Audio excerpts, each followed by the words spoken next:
The reviews concluded that GOA and emergency staff did an effective job during a challenging and highly complex situation. But there are always lessons to be learned and measures we can take to improve procedures and operations. There are 31 recommendations in the report, 21 recommendations in the KPMG report, and 10 in the MNP report. The 21 recommendations cover the response, planning, recovery efforts, mitigation, and ways to strengthen Alberta's emergency management system. We have accepted all the recommendations. Work is well underway on 16 out of the 21, and on the remaining 5 recommendations, we are in the early stages of implementation. For example, KPMG has identified the need for a new provincial operations center. Budget 2017 includes a $125 million investment in a new provincial operations center, and work is underway with a project management team.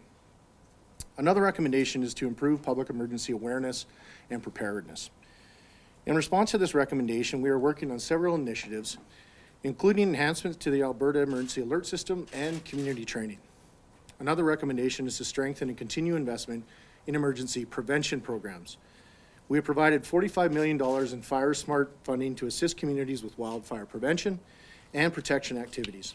This is a $15 million increase.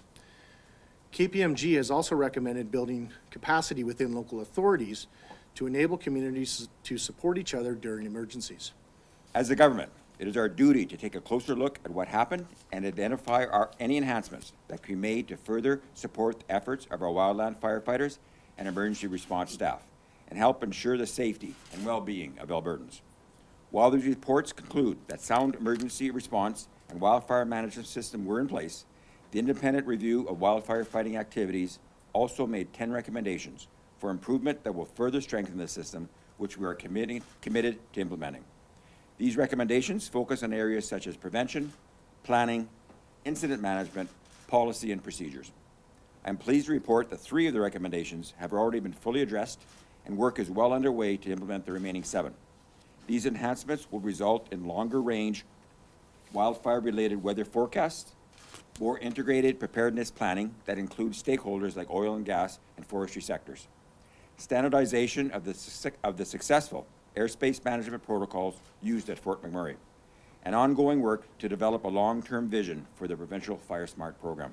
I don't think anybody could have anticipated what happened in Fort Mac. I think that's what we need to understand, that, in the fact that, who thought that the flames were going to jump over 1.5 kilometers of a river? I don't think anybody thought that. Can we prepare the best we can? Of course, and we can try to get ready for that.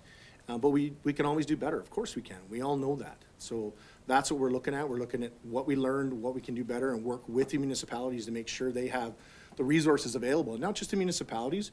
We're talking First Nations, Métis as well. We have to make sure that we use the knowledge that's out there, the people that are on the ground, and understand what they know about their areas, because they're experts in the areas that they live in too.